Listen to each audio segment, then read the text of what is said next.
stop the funk. I can't stop it.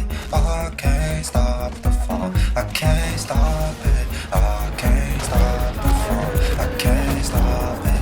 I can't stop the funk. I can't stop it. Yo, it's your boy Kenji, man. And look here. This is a review on Yellowjackets, episode 2. The title is called F Sharp. Now, I got to let y'all know, man, I haven't watched a show this good. I haven't been interested in a show this good in a long time, man. It's something you gotta watch, y'all. It got me captivated, like I said in the first episode review. Now let's get into it. Now, in the last episode, we're in the present, 25 years later after the crash. Now we have what's her name? Natalie, the outcast girl, the gothic chick.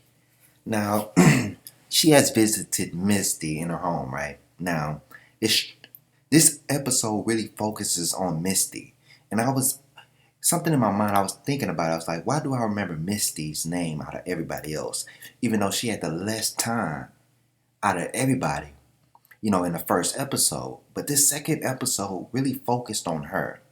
Now, it shows her, having a date with this man, nerdy type man, and he's not really feeling her.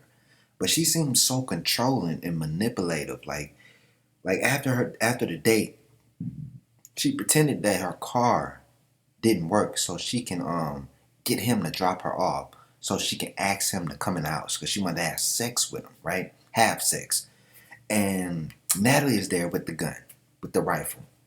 Because the reason why she's there with the rifle is because she got a postcard that has a symbol, like a weird symbol on there that relates to what happened out there when they had, crashed in the forest. Now, Misty comes and tells her, the dude leaves. He's like, oh, this bitch got a gun. I'm out of here. I didn't really want to fuck this bitch anyway. So, because Misty is crazy. You can tell. She's attractive. They try to make it seem like, oh, she's ugly, but I smash. But, but look here. She also had got a postcard with the same symbol. And she explains that to Natalie, and Natalie doesn't kill her. Now, I'm thinking Misty did something horrible that happened back then that she wants revenge for. Now, we find out that all the girls who survived got the same postcard with that same symbol that they all recognize, which has something to do with the crash site. Now, we go off to certain people that have survived. Now, we go back to Shauna. Shauna is the girl that is married to the boyfriend of what's her name? Jackie. Jackie, yeah, her best friend. Now, she's having problems with him. Like, she thinks he's cheating, which he is. And they're having problems with their sex life, so they're going through therapy. And she has an accident where she rear ends this dude. And the dude, he's trying to get at her and everything. But she's trying to, she never lets him know that she's married. And she has this thing where rabbits keep going into her garden and eating it. Now, she kills the rabbit, right? And the first rabbit. Now, the second rabbit that she kills, she decides to rip it open, and cook it. And when she does it, you could tell this isn't her first time. So I'm assuming that when they were at the crash site, they had to hunt. So she remembers that. And I don't think she ever really told her husband about what really happened there. And there seems to be this distant thing that her husband doesn't appreciate her. And you could tell, like, he's cheating on her. Damn near cheating. Now, we go back to the crash site. They crash. All right, we're going back to the past. They crash. People start dying. They try to bust open through the airplane. They all push through the door and get out before it kind of explodes. Now, Shauna the girl who is part of that husband relationship, with the rabbit. She tries to go save this girl. I forgot her name, Van, but there's a fire right behind her. So her friend Jackie, who loves her, that's her best friend. She tries to grab her, and she does grab her, and gets her out of the airplane before it explodes, and then it explodes in the back a little bit. Now everybody's out going like, "Oh my God, they don't know what to do." Now, Misty, Misty knows exactly what to do. She's on it. Like the coach had got his leg smashed under a wing, and Misty came over there. All the girls picked up the wing. His leg is fucked up. Ain't no way he's keeping that leg. And immediately Misty chops his legs off, right? And you got to get rid of that leg. And it was also another part in the beginning of the episode where some girls called her before this crash site happened, and that they called her to tease her about how she had got anal in this janitor's closet, and from this other dude. Now he's telling everybody, and it shows me like when girls get anal and they like anal sex. This is not for kids. They are very wild girls, like for real. You want anal? I can't stick it in the what? Okay, you wild. So that lets me know that Misty, this whole little thing where this whole episode is letting you know that Misty is like she's crazy, and she wants to be appreciated. She wants to do wild stuff, and it shows right now.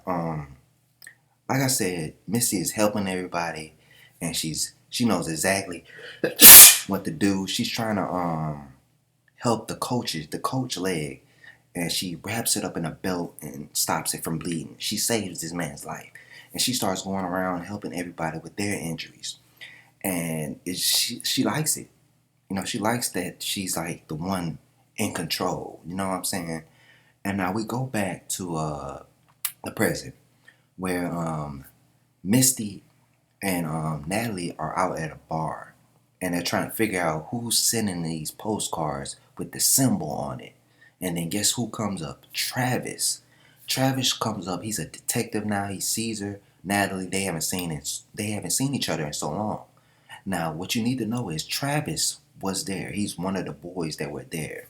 Now, Travis was there, and his little brother was there. Now, they don't get along that well, but their father was also there, right?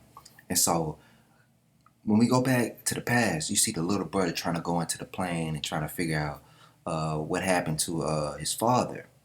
But Travis is not there to console his brother, because he saw that his father flew out the plane trying to, like, the door flew open. He flew out the plane before everything happened. Now, also what I want to let y'all know, Van survived. Van survived. She came out the plane and she looked directly at Jackie, because Shauna was trying to save her. And she like, I survived. And you can see that Jackie, who's the most influential, who's the leader, she's the team leader of the Yellowjackets. And she seems to be so guilty about what she did that she's not actually taking lead and helping everybody. And so it leaves open for Misty to take control. I know I'm all over the place, but this is a spoiler review. You gotta understand, I'm all over the place. I just watched it. Very exciting. Now, so Travis gives now we go back to the present at the bar where Natalie and Misty are, and Travis showed up. He's a detective now. He gives her his card to call him, let him know. So I'm assuming everybody's keeping this fucking secret of what happened out there. And we start going back and forth with Shauna's relationship with her husband and how that's happening. And like I already explained, they're not having good marriage. They're not having a good marriage. The sex is gone, and she's trying to get into it. They're trying to play little games where she's like somebody coming to his store because he sells furniture, right? This all needs to be told. And she tries to play this game, but she can't really get into it, and so it turns her husband off, and he doesn't even want to get into it, and so he goes into the other room to jerk off because she's not really being into it. He wants to love his wife, but in the end, he's cheating on her, right? And so we get deeper into this, right? Um, we start to see the girls around a campfire. This episode is called F Sharp. Now, there's a girl out there, I forgot her name, that she's very religious, and she was talking about how she blames this whole crash site on herself because she has piano lessons with this person, and she's cursed this person out in her head, calling her a cunt. She didn't even say it out loud, and she thinks that she's so religious that she thinks that the plane crashed because she called her piano teacher a cunt. I'm thinking like, whoa. And this makes everybody around the campfire laugh. And they just, they're trying to, it's nighttime. They got a fire. They all around it. And everybody's trying to be cool. But let me tell you this. Before that, they found Travis's father in a tree impaled through the stomach. Now, Travis, he tries to run up there. He loves his father. He tries to go up there. But when he gets on the branch, the weight breaks. And Travis' father, like you could tell he was still alive. But then it falls. But he wasn't going to survive. A tree stake was coming through his stomach. And so he fell and he died. It was over for him. It was a wrap. And so they, I don't know what they did with his body. They just put it over somewhere else. And all the other people that was on the plane that died, they covered their bodies and tried to, sleep over the night because they're thinking, all right, you have the plane recording. Every plane has a plane recording where it has basically a signal where people can be found. It's sending off a signal so people could track them down. Now, Misty is letting you know right now. Misty goes to pee by herself, and she overhears Van and some other girl talking about how if Misty wasn't there, they wouldn't have survived. And Misty likes that, and it shows you about her personality. And when she peeing, she sees a red light under a rock, and she picks the rock up, and she sees that's the plane recording, the thing that can track them, and for people can find them, right?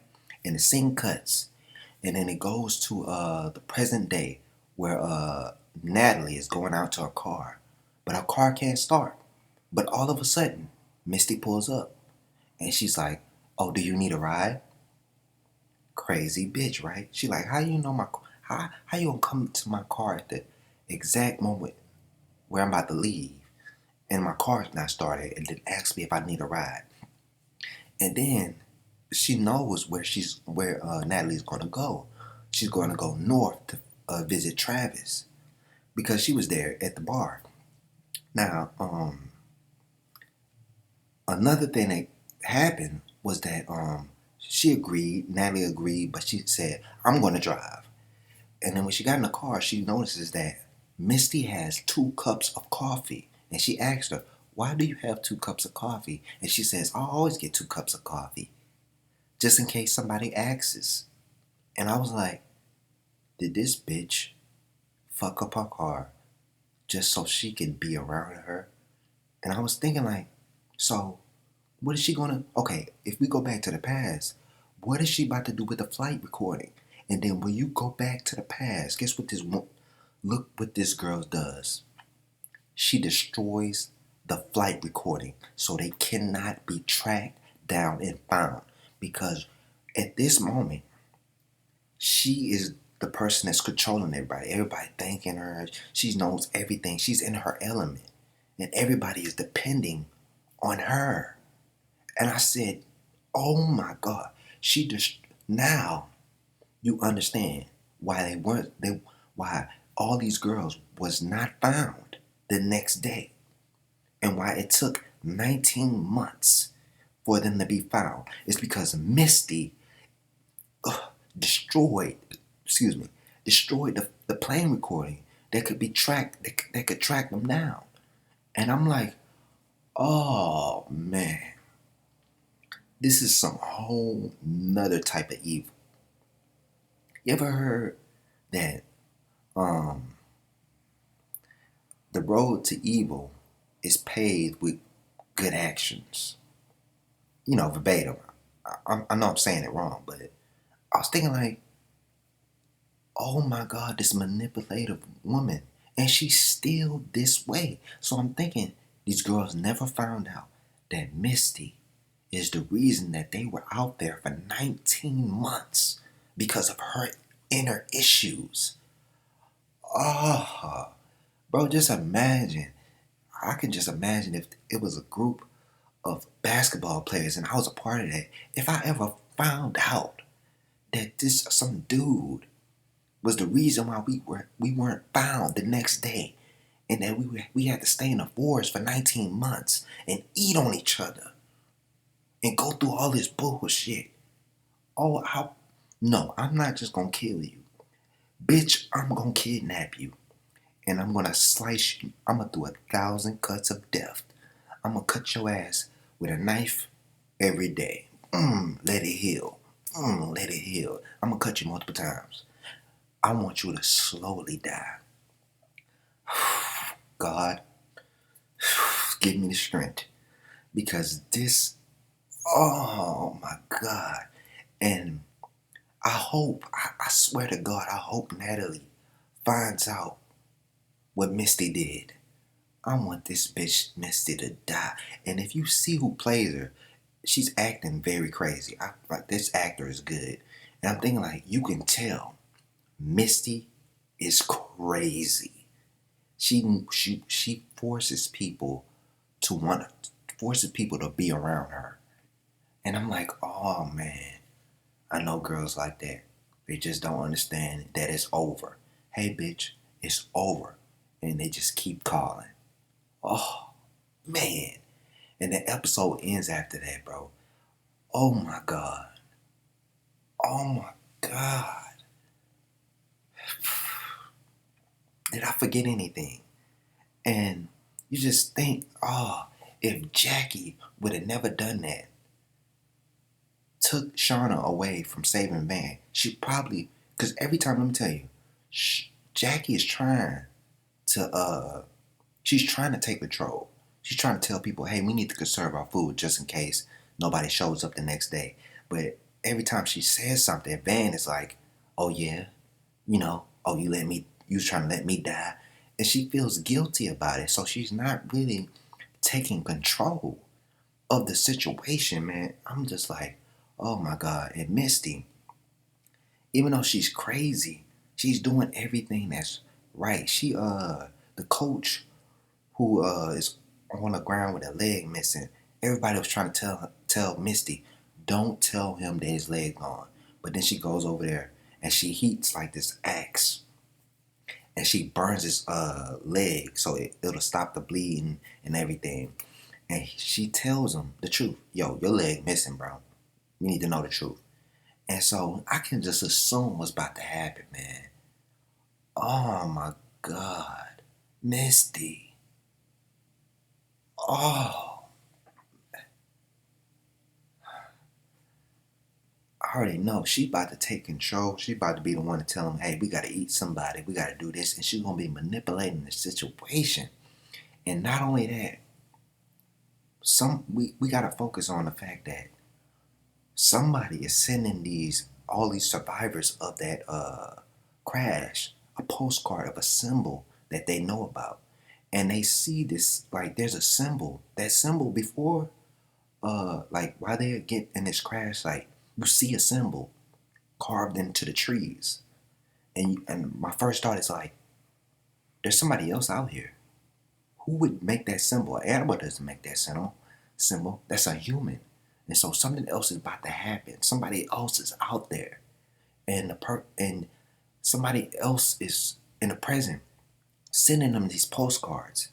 And we also need to talk about the black girl, Thaisa, who's she's in a lesbian relationship. She has a black son, and this black son is he doesn't have a lot of friends, But he also is going through something else. Like they try to go to his room, and she sees that his windows are always covered. It's always dark in his room, and she tries to open it up, and she sees pictures covering the window, and she asks him, "Why are you covering this window?"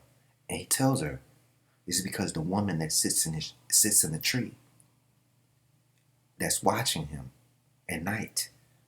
And so I'm like, okay, this is my theory. Whoever is contacting them or that is watching her son that's in that tree must have been already out there before they landed and crashed. My mistake. They crashed. Oh, bro. This is good, y'all. This is good. Like, y'all might be waiting for the Cowboy Bebop, but I'm gonna tell you right now, it's not gonna be as good as this. This Yellow Jacket shit. Oh, yes. I gotta wait 7 more days. Oh, I ain't been through this in a while. I haven't found a TV series in a while that made me go like, oh man, I gotta wait another week. No, I haven't felt that way in a while. Y'all gotta check this out, bro. This is something. I can't even get over that Misty did that. That bitch gotta die. Ain't no, I forgive you. I'm a Christian. Oh, no, no, no, no, no, no, baby girl. You gotta die. People that do that shit, let me tell you, you can forgive. Look, you can forgive them, but after that forgiveness, you gotta die because that type of person is dangerous, man. Like she's literally, she's willing to put you in a situation just so you can need her, to want her. She'll put you in a horrible situation, death-like situation, just so you can need her.